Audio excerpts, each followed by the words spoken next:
The key in Liam's hand felt heavier than it ever had before, a small piece of brass that suddenly carried the weight of a $50 million secret. He stood on the porch of the home he shared with his wife, Amelia, the scent of late-season roses hanging sweet and heavy in the humid evening air. Inside, the low murmur of voices was audible, familiar tones that belonged to Amelia, her mother Helen, and her brother Marcus. He had driven home in a daze, the certified lottery check tucked into a simple, unassuming envelope in his jacket pocket, his heart thundering with a single, glorious thought. Everything is about to change for us. He imagined Amelia's face, the disbelief turning to joy, the tears of relief. He imagined calling the bank, saying the three most beautiful words an indebted man can say, "We're paying it off." He reached for the doorknob, a grin already spreading across his face, but stopped.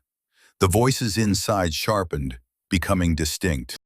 It was Helen's voice, sharp and crystalline, a sound that always managed to make Liam feel like he was tracking mud on a pristine white carpet. "I just don't see how much longer she can keep this up, Marcus," Helen said, her voice dripping with a pity that was more corrosive than outright scorn. "She's trying so hard to pretend she's happy, but look at her, she's wilting." Liam's hand froze an inch from the door. His grin tightened, then vanished. "He's a good man, Mom." Amelia's voice was faint, a thread of defiance woven through a tapestry of resignation. "Good doesn't pay the mortgage on a house in this neighborhood, darling," Marcus cut in, his tone a lazy, condescending drawl. "Good doesn't pay for the club membership. Good doesn't replace the transmission on that sad little car of yours. Liam is adequate, a placeholder. He's a comfortable, worn-out armchair in a world that requires a gilded throne." A cold dread, slick and heavy, began to seep into Liam's veins, chilling the warmth of his $50 million dream. He had always known they felt this way. He had seen it in their dismissive glances at his 4-year-old sedan, heard it in their backhanded compliments about his steady job as a senior architectural analyst, felt it in the way they always steered conversations away from his life and towards Marcus's latest speculative venture. But he had always believed Amelia was his shield, his partner, the one who saw him for who he was, not what he had. "He's trying," Amelia said, her voice even weaker now. "His firm is stable." "Stable?" Helen laughed, a short, sharp bark devoid of humor. "A stable is for horses, Amelia, not for a daughter of mine. You were meant for more. You had suitors, real ones, men with ambition, with drive, men who own buildings, not just design closets for them. This is a life of quiet desperation. Every time I come here, I see another corner being cut, another little dream deferred. He's dragging you down to his level, and the worst part is, he doesn't even see it." Liam stood motionless on the porch, the world tilting on its axis. The roses suddenly smelled cloying, funereal. His hand dropped to his side, his fingers brushing against the crisp edge of the envelope in his pocket. The paper felt like a live wire. That envelope contained the power to shatter their every assumption, to buy and sell Marcus's gilded throne 100 times over. It was a weapon. And the people inside, the people who were supposed to be his family, were aiming their own weapons directly at his heart. He thought he was bringing them a miracle, a key to unlock a future free from worry. But what he heard through that door was a revelation far more profound and devastating than any lottery win. They weren't a family struggling together, waiting for a break. They were a panel of judges who had already delivered their verdict on his worth. And Amelia, his wife, was not his defender. She was a silent, complicit member of the jury. The man they were describing, small, unambitious, a placeholder, was a stranger to him. He knew his own worth, his own quiet competence, the plans he had been meticulously crafting for years. They just never bothered to ask. They saw a simple flannel shirt and drew their conclusions. never looking at the mind of the man wearing it. Within the space of a single minute, a celebration had become a reckoning. The $50 million was no longer a gift to share. It was a lens, and through it he was finally seeing everything and everyone with perfect, painful clarity. What do you think you would do in that situation? It's a question we all might ask ourselves, but you never really know until you're the one standing on the porch with a winning ticket in your pocket and the sound of betrayal in your ears. If you enjoy stories about seeing things for what they truly are, make sure to like this video and subscribe to the channel. Where are you watching from? Let us know in the comments below. Now let's see what Liam did next.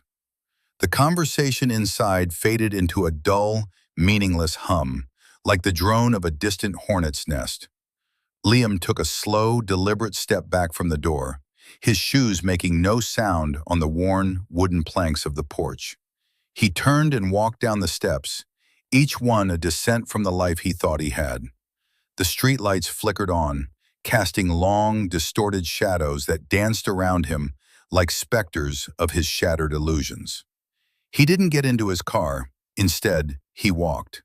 He walked past manicured lawns and houses with grand, welcoming facades that now seemed like masks. He had always felt a slight sense of inadequacy in this neighborhood, a place Amelia's parents had helped them get into with a down payment that came with a lifetime of unspoken obligations. He had worked tirelessly, taking on extra projects, sacrificing weekends, all to prove he belonged, to prove he was worthy of their daughter, of this life. He had been running a race, he now realized, where the finish line was perpetually moved by people who never intended for him to cross it. His steps led him to a small park a few blocks away, an oasis of green and quiet he often came to when he needed to think. He sat on a cold iron bench beneath a sprawling oak tree, its leaves rustling in the evening breeze. He finally pulled the envelope from his pocket. His hands were steady. The shock had burned away, leaving behind a strange, icy calm. He opened the flap and slid out the check. In the dim glow of the park lights, the number was stark, almost absurd. $50 million. For weeks, since he'd first seen the matching numbers on his ticket, the sum had represented freedom. Freedom from debt, from worry, from the quiet hum of anxiety that had been the background music to his entire adult life. It had meant security for Amelia, a chance for her to pursue her passions without worrying about the cost. It had meant being able to help his own aging parents, to give them the comfortable retirement they deserved. It was a benevolent giant, a force for good. Now it felt different. The number was a measure. It was the vast, empty chasm between who he was and who they thought he was. They saw him as a man who couldn't even fix a transmission, while in his pocket he held the power to buy the entire car company. The irony was so profound, it wasn't even funny. It was simply tragic. He leaned his head back against the rough bark of the oak tree and closed his eyes, letting the memories wash over him, re-examining them through this new, unforgiving lens. He remembered their first anniversary. He had saved for months to take Amelia to a celebrated restaurant downtown. He'd been so proud. But when her parents heard where they were going, Helen had sniffed, "Oh, that place is lovely. A bit quaint now. Marcus took us to that new fusion place last week. You simply must try it, though I imagine the wait list is a year long." The comment had deflated him instantly, turning his thoughtful gesture into something small and second-rate. Amelia had squeezed his hand under the table, but she hadn't said a word in his defense. He remembered the endless suggestions about his career. Marcus, who worked in some vaguely defined world of finance that seemed to involve more lunches than labor, would often talk about scaling up and leveraging assets. He'd look at Liam's detailed architectural drawings, intricate plans for community centers and affordable housing projects and say, "It's nice, Liam, a nice little hobby, but you're not thinking big enough. You need to get into development, into property. That's where the real money is. They never understood that for Liam, the art was in the creation, the purpose in building something that served people. They only saw the world through the narrow prism of profit and loss. The most painful realization was Amelia's complicity. It wasn't in grand betrayals, but in 1,000 tiny surrenders. The times she'd laughed along, a little too brightly, at one of her brother's jabs. The times she'd changed the subject when her mother criticized his choices. The times she'd come home and relayed their concerns as if they were valid points for discussion rather than cruel dismissals of the man she had chosen to marry. She wasn't a malicious person. He knew that. She loved him in her way. But her love was conditional, easily swayed by the powerful gravitational pull of her family's expectations. Her silence was not a neutral act. It was an endorsement. He sat on that bench for over an hour as the sky deepened from bruised purple to inky black. The icy calm within him began to solidify, crystallizing into a hard, clear purpose. The original plan, to burst through the door, wave the check and solve all their problems with a shower of money, was the plan of the man he used to be an hour ago. That man was naive. That man believed that a change in fortune would earn him their respect. The new man, the one sitting alone in the dark with $50 million in his pocket, knew better. Respect wasn't something you could buy, and love, if it had to be purchased, was worthless. The money was not a solution. It was a tool for building a new life. And before he could build anything new, he had to tear down the old, rotten structure. He carefully folded the check, slid it back into its plain envelope, and placed it back in his jacket pocket. It was no longer a gift. It was evidence. He stood up from the bench, his posture straighter than it had been in years. He knew what he had to do. The humiliation would not continue. The game they were all playing had just changed, and he was finally going to write the rules. The following week was a masterclass in quiet observation. Liam moved through his life with a placid exterior that belied the furious calculations happening just beneath the surface. He went to work, immersing himself in the complex schematics of a new library project, finding solace in the clean lines and logical precision of his craft. At home, he was polite, attentive, but distant. He was an actor playing the part of himself, and he watched Amelia watch him, a flicker of confusion in her eyes. "Is everything okay, Liam?" she asked one evening as he was clearing the dinner table. "You seem quiet." "Just a lot on my mind with a new project," he replied, his voice even. "Tight deadlines. You know how it is."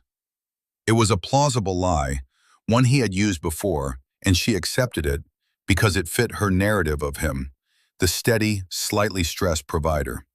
She didn't press further. She couldn't see the tectonic plates of their life shifting beneath her feet because she had never bothered to learn the geology. The inevitable test came that Saturday. It was Helen's birthday, and the family was gathering for a celebratory brunch at a ridiculously expensive restaurant Marcus had chosen.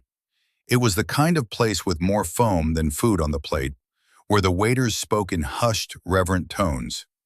Liam had always hated these command performances. They were interrogation sessions disguised as social gatherings. He drove them in his modest, reliable sedan. As they pulled into the valet line, sandwiched between a gleaming black Mercedes and a silver Porsche, Marcus, who was waiting outside, let out a performative sigh. "Liam, my man," he said, clapping him on the shoulder with just enough force to be condescending. "We really need to get you into a new set of wheels. You can't be rolling up to places like this looking like you're delivering a pizza." Amelia flushed, a faint blush of embarrassment coloring her cheeks. "Marcus, stop it." "What? I'm just saying, appearances matter," Marcus said with a shrug, turning to usher his mother inside. Liam handed the keys to the valet, who gave him a look of profound pity. He met the young man's eyes and gave him a small, genuine smile. Inside, the humiliation continued, a delicate ballet of 1,000 tiny cuts. When the time came to give Helen her gifts, Marcus presented her with a diamond tennis bracelet that glittered ostentatiously under the recessed lighting. Amelia gave her a weekend spa package, which Helen received with a pleased, if slightly perfunctory, thank you. Liam then handed her his gift. It was a beautifully bound first edition copy of her favorite book of poetry, something he'd spent weeks tracking down. He knew she loved it, had mentioned wanting a collector's copy years ago.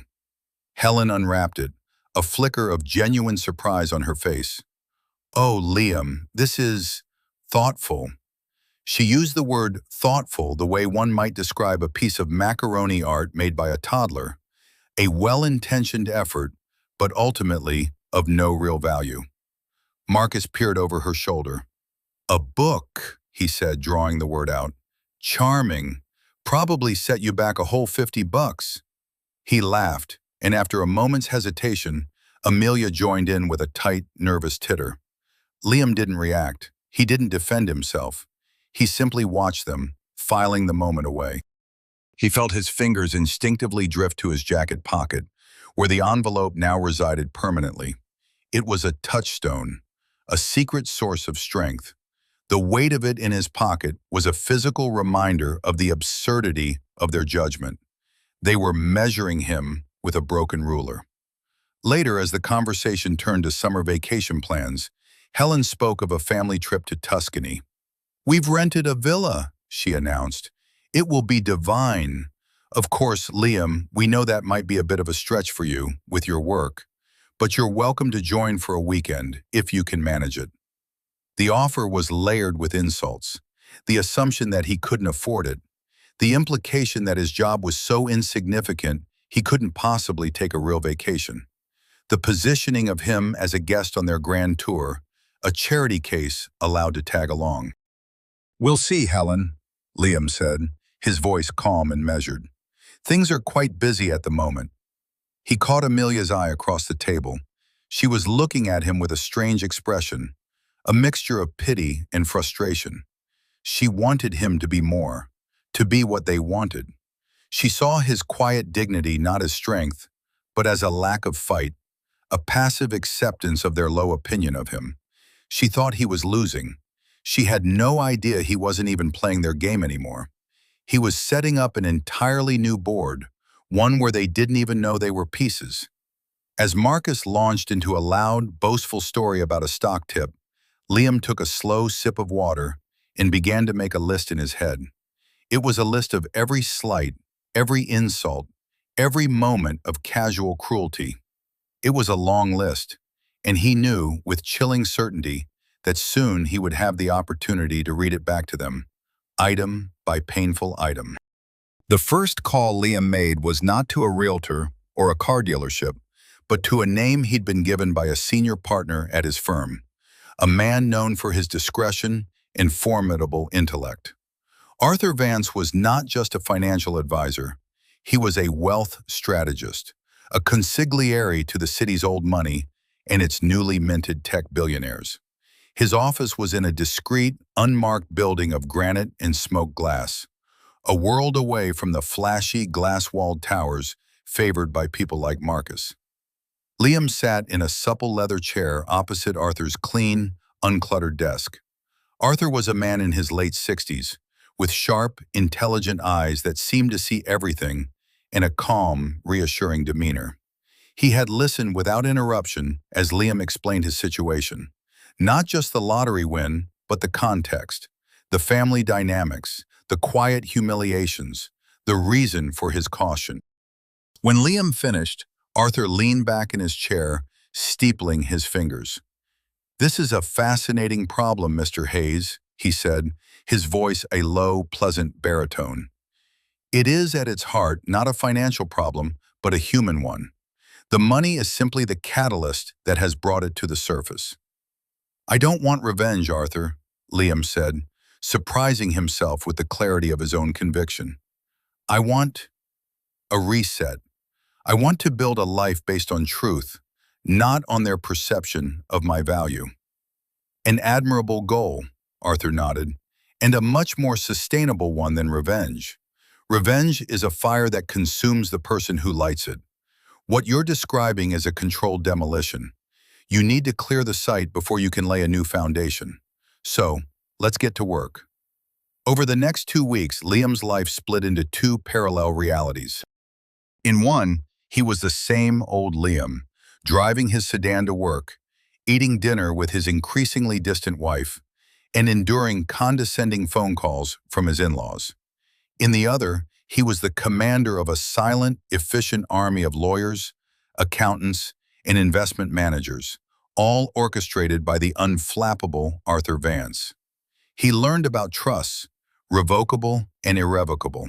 He established a charitable foundation, seeding it with a significant portion of the winnings, and named it after his late grandmother, a woman who had taught him the value of quiet strength and integrity. He created a blind trust for his own parents, ensuring their care for the rest of their lives without them ever knowing the source, thus sparing them the complications and pressures of sudden wealth. He set up a series of LLCs, anonymous holding companies that would serve as the vehicles for his future investments. Arthur was impressed. "You have a remarkable aptitude for this, Liam," he commented during one of their meetings, as Liam astutely questioned a clause in a complex trust document. "You think like an architect. You see the whole structure, the load-bearing walls, the points of stress." "A building is only as strong as its foundation," Liam replied simply.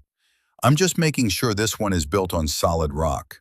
He was no longer just a lucky winner. He was becoming a steward of his fortune, a man of substance and strategy. The process was empowering.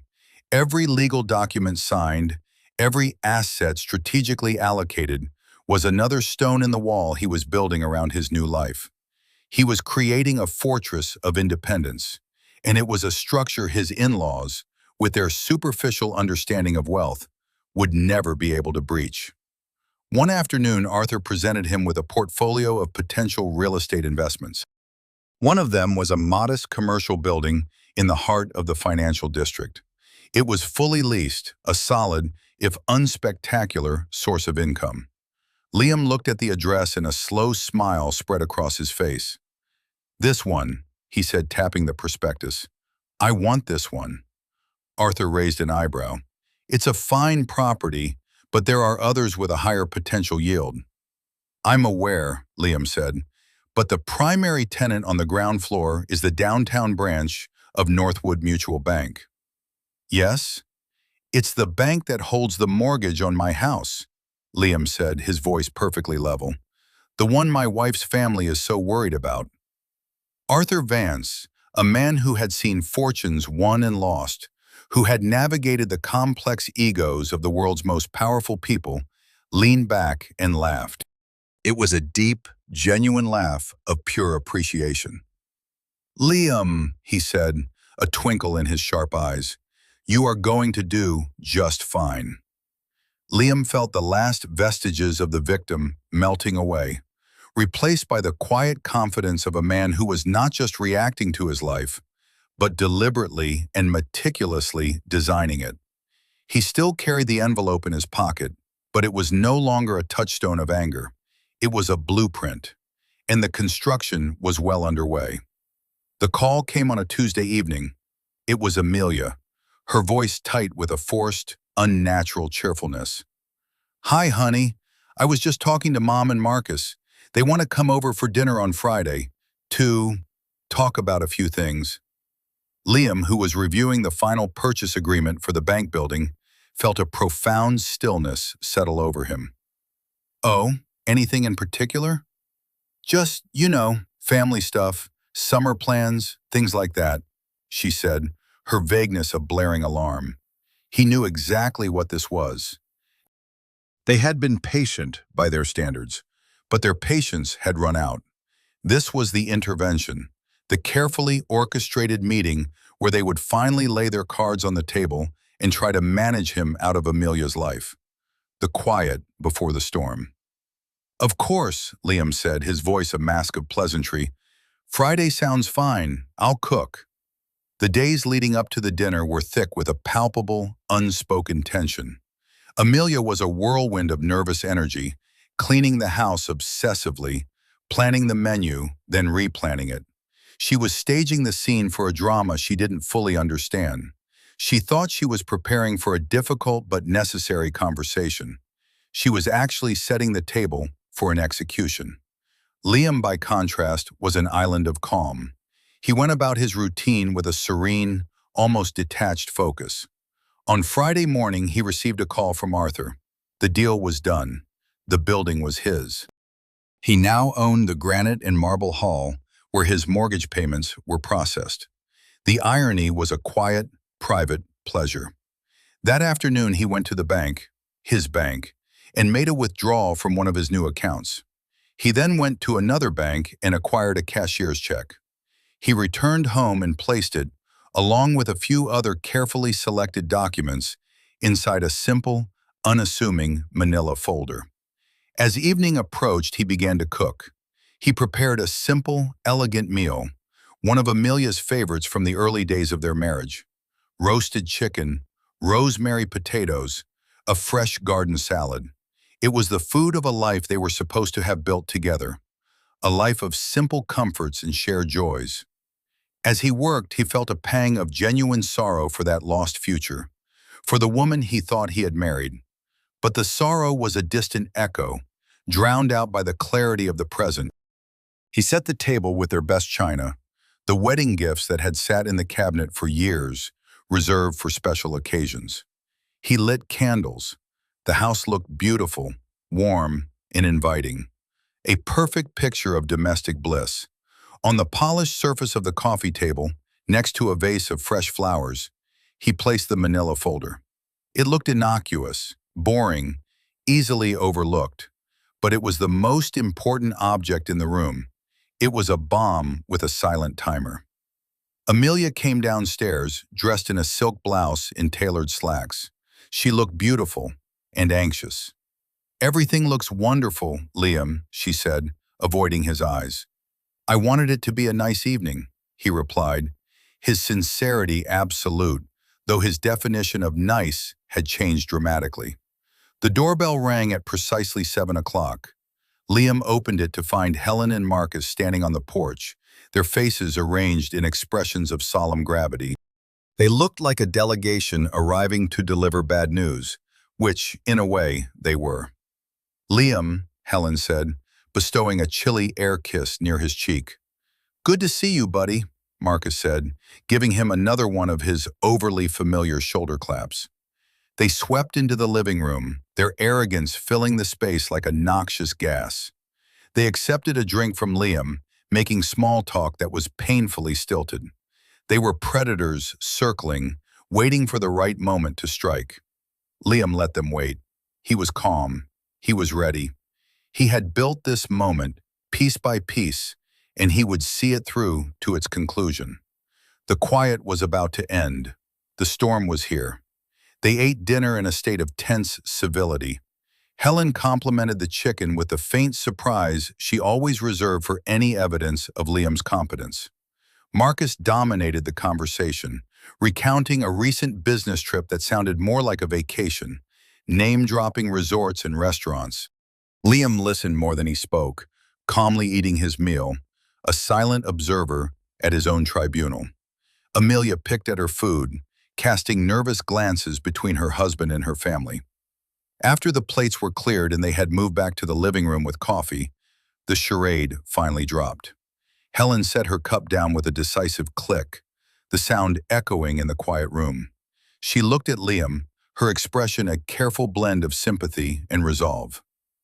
"Liam," she began, "we need to have a serious conversation.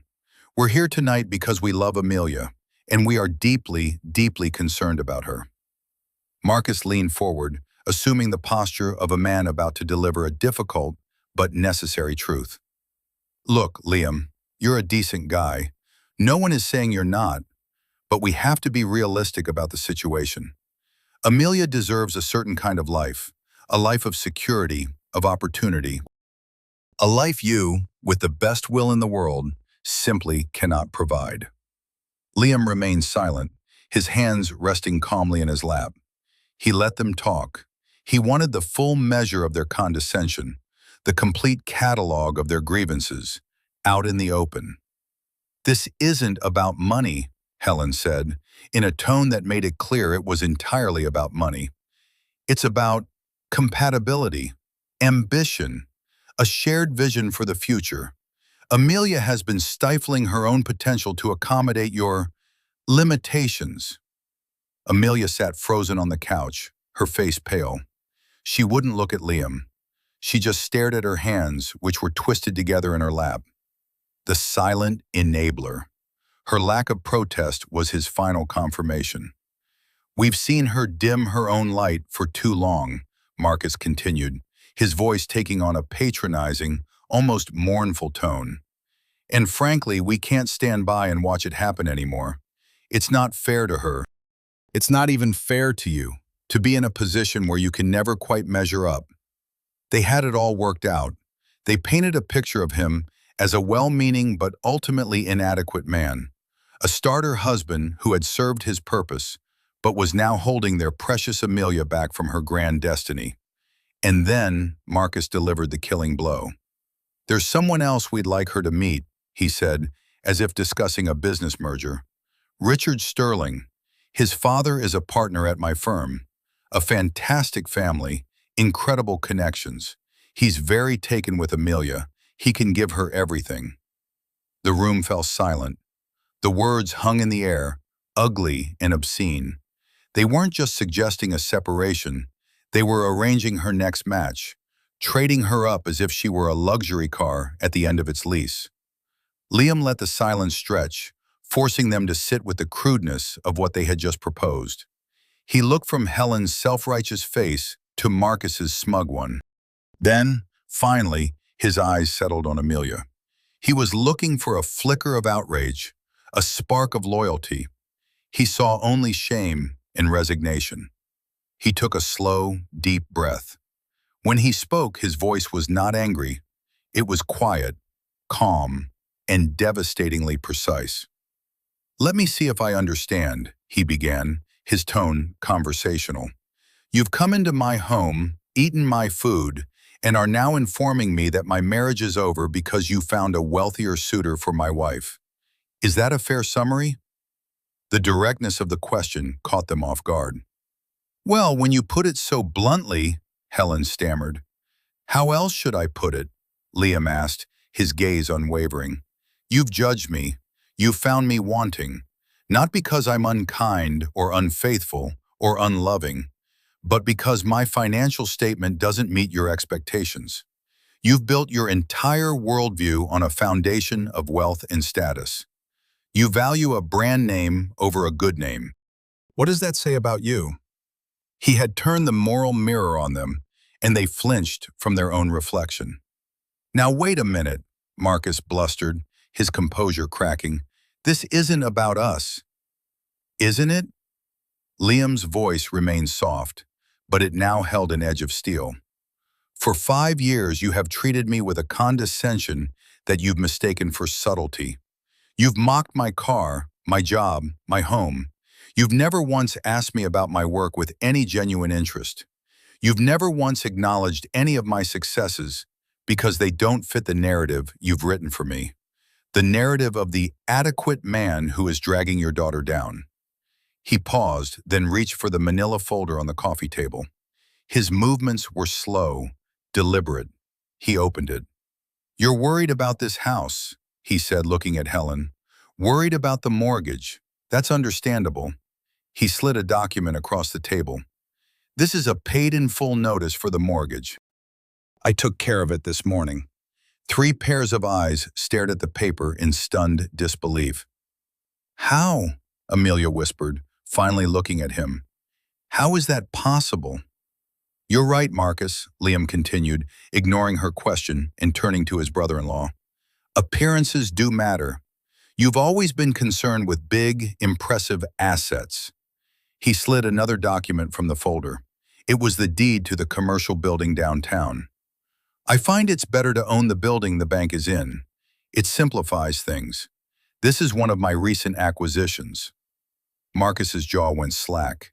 He stared at the deed, his eyes wide with a mixture of shock and dawning, horrified greed. "But that's impossible," Helen breathed. "You're an architect." "I am an architect," Liam said, his voice dropping even lower, drawing them in. "A very good one. I'm also a consultant for a consortium that develops sustainable urban projects. It's a small side business I started a few years ago." It's been successful. He let that hang in the air for a moment. He had never told them, not because it was a secret, but because their dismissive attitude had made it clear they weren't interested in his world. Sharing his successes with them would have been like showing a beautiful painting to a blind man. Then he reached into the folder one last time. He pulled out the final piece of paper. It wasn't a document. It was a simple, color photocopy of the lottery check for $50 million. He placed it gently on the table in the center of the stunned circle. The quiet bomb. "And then," he said softly, "there was also this, a bit of luck to go along with the hard work." The silence that followed was absolute. It was a vacuum, sucking all the air, all the arrogance, all the certainty out of the room. The world had been turned upside down. The placeholder husband, the adequate man with the sad little car, was suddenly, incomprehensibly, one of the wealthiest men they had ever met. The power dynamic in the room didn't just shift. It shattered into a million pieces. Helen's face was a mask of chalky white, her mouth opening and closing like a fish. Marcus stared at the photocopy, his mind visibly racing, the gears of his opportunism grinding as he tried to recontextualize everything he had ever thought about Liam. But Liam's gaze was fixed on Amelia. Her face was a canvas of shock, shame, and a profound, soul-crushing regret. In that moment, she finally saw him. Not the man her family described, but the man who had been sitting next to her all along. The man whose worth she had allowed others to define. She saw the quiet strength she had mistaken for passivity, the deep intelligence she had never bothered to explore, the patient love she had failed to defend. And she saw, with devastating clarity, that she had lost him. Not in that moment, but in 1,000 small betrayals that had led them, inevitably, to this quiet, candlelit room of judgment. The aftermath was a symphony of desperation. Helen was the first to break, her carefully constructed composure crumbling into dust. "Liam, dear," she stammered, the endearment sounding alien and clumsy on her tongue. "There has been a terrible, terrible misunderstanding. We were only concerned. You know how a mother worries." Her eyes darted from Liam's impassive face to the photocopy of the check, a desperate, hungry light in them. Marcus recovered more quickly, his shock morphing into a slick, predatory opportunism. He let out a forced, booming laugh. "Well, I'll be," he said, clapping his hands together. "Liam, you sly dog. You were playing the long game all along. I knew you had it in you." He leaned forward, his voice dropping to a conspiratorial whisper. "We have to talk. I have some investment opportunities that are bulletproof. With your capital and my connections, we could own this city." It was grotesque. They weren't apologizing for their cruelty. They were simply recalibrating their approach based on new information. He was no longer a person to them. He was a resource. A walking, talking vault they had just discovered the combination to. Liam looked at them, at their naked, grasping greed, and felt nothing but a profound, weary pity. They were prisoners of their own shallow values, incapable of seeing the world in any terms other than what could be bought or sold. He turned his attention back to Amelia. She was still pale, tears streaming silently down her cheeks. "Liam," she whispered, her voice choked with regret. I am so sorry. I let them. I was weak. I should have defended you. I should have." Her voice trailed off, lost in the enormity of her failure. Her apology was genuine, he could see that. It was born of real shame. But it was also too late. An apology couldn't unsay the words he had heard through the door. It couldn't erase the years of silent complicity. A foundation once cracked could not be repaired with a simple coat of paint. "Yes, you should have," Liam said, his voice devoid of anger or triumph. It was the simple, clean sound of a fact being stated. "You should have been my wife, my partner, but you chose to be their daughter first. You stood by, in silence, while they chipped away at the man you supposedly loved. Your silence was your answer, Amelia. I just wasn't willing to hear it until tonight." He stood up, the movement signaling a finality that terrified them. "What are you doing?" Amelia asked, panic entering her voice. "I am ending this conversation," Liam said calmly. He looked at Helen and Marcus. "There will be no investments, Marcus. There will be no family trips to Tuscany, Helen. Our relationship, such as it was, is over. I would like you to leave my house." "Your house," Helen sputtered, her indignation returning. "We helped you buy this house." "And I am grateful for that," Liam said, his composure unshakable. "Which is why my lawyer will be in touch tomorrow to arrange for the full repayment of your down payment, with interest compounded annually at a generous rate. Consider our debt settled." He walked to the front door and opened it, letting the cool night air wash into the overheated room. Helen and Marcus, for the first time in their lives, were speechless. They were accustomed to being in charge, to setting the terms. To be dismissed so calmly, so completely, was a shock to their very core. They gathered their things in a stunned, clumsy silence and walked out, not looking at him. Amelia remained on the couch, sobbing. "Liam, please," she begged. "Don't do this. We can fix this. I can change." Liam looked at the woman he had loved, the woman he had dreamed of building a future with, and felt a deep, aching sadness. "Can you?" he asked gently. "Can you change the fact that if I hadn't won that money, you would have let them convince you to leave me for a richer man? The money doesn't change who I am, Amelia. It just revealed who everyone else is.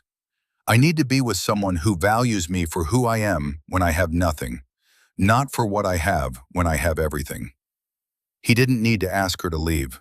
She understood. She stood up, her movements slow and heavy, as if she were wading through water. At the door, she turned one last time, her eyes pleading. "I do love you, Liam." "I know," he said, and it was the saddest truth of all. But sometimes, love isn't enough. He closed the door behind her, and the silence that filled the house was no longer tense or heavy. It was clean. It was empty. It was the sound of a new beginning. He stood alone in the living room, among the remnants of the dinner party, and for the first time in a very long time, he felt truly, completely free. In the weeks that followed, Liam's life was a study in deliberate motion. He sold the house, the one filled with too many ghosts of compromises and silent surrenders. Amelia had agreed to the divorce without a fight, accepting a fair and modest settlement that Liam offered, refusing his lawyer's advice to be more ruthless. He felt no need for vengeance. The consequences of her family's actions were punishment enough. He learned through a mutual acquaintance that Marcus's latest high-risk venture had collapsed, as they always did. Marcus had been counting on a bailout from his newly wealthy brother-in-law, a fantasy that had evaporated in Liam's quiet living room. He was now facing serious financial ruin, forced to sell his flashy car and downgrade his lifestyle, his social standing plummeting without the fuel of easy money to sustain it.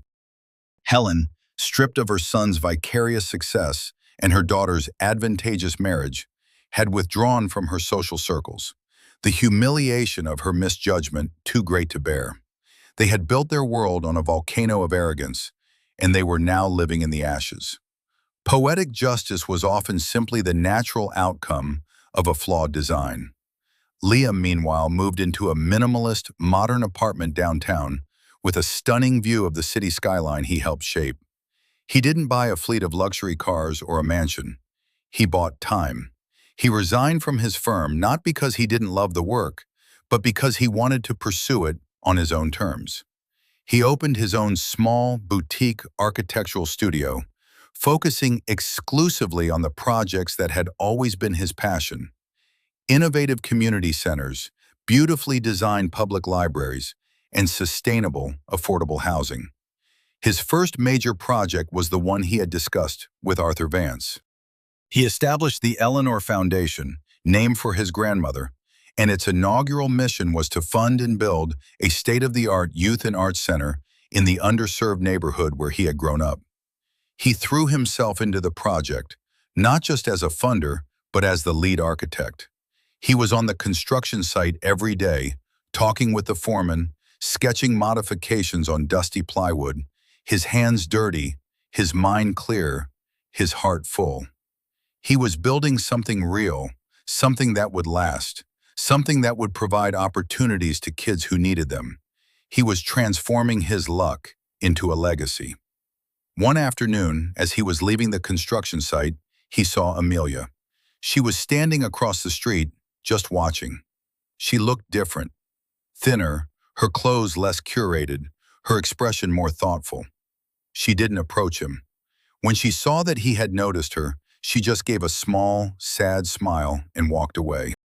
Liam felt a flicker of the old affection, but it was a distant, historical feeling, like looking at an old photograph. They were two different people now, their paths irrevocably diverged. He had one final conversation with her a few weeks later. She called and asked if they could meet for coffee. He agreed. They met at a small, neutral cafe far from their old neighborhood. She looked him in the eye, her gaze clear and direct for the first time in years. "I didn't call to ask for anything," she said. "I just wanted to tell you that I've been doing a lot of thinking. About myself, my family, about what I value." She took a sip of her coffee. "You were right. I was a coward. I was so afraid of disappointing them, of not living up to their expectations, that I disappointed myself. I betrayed you, and I betrayed me. I'm working on that. I've moved out on my own, gotten a job. I'm standing on my own 2 feet for the first time in my life. I just wanted you to know that, and to thank you." "Thank me for what?" Liam asked, genuinely confused. "For showing me the truth," she said. "It was a painful lesson, but a necessary one. I hope one day you're happy, Liam. You deserve it."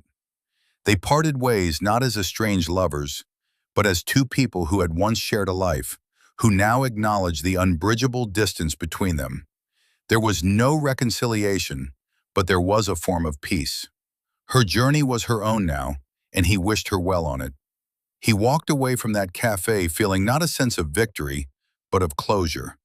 The final piece of the old structure had been cleared away. The site was now completely ready for whatever came next. Months melted into a year. The Eleanor Foundation Youth and Arts Center was complete. It was a beautiful building, all clean lines, natural light, and warm wood.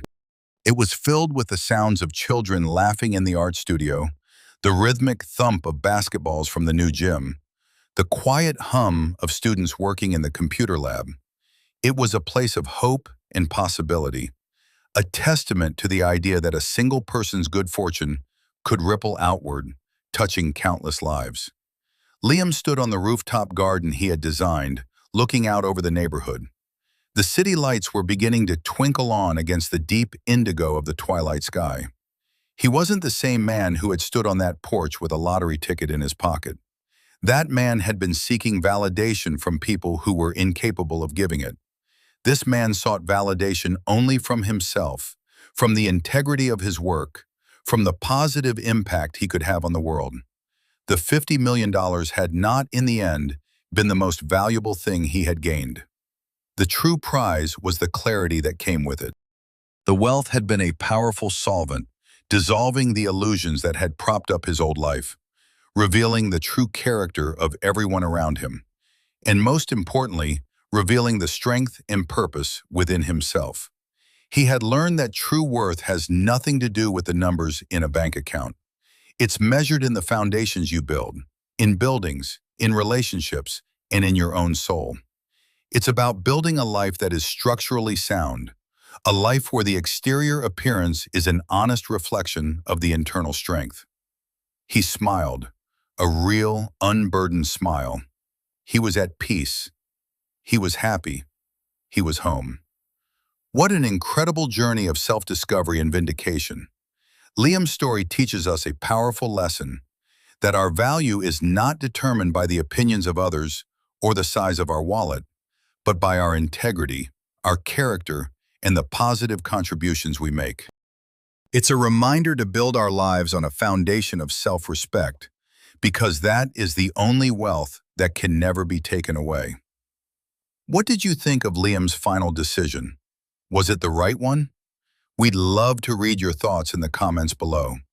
And if you found this story as moving and satisfying as we did, please don't forget to like this video and subscribe to our channel for more content that celebrates the quiet strength of the human spirit. Thank you for watching.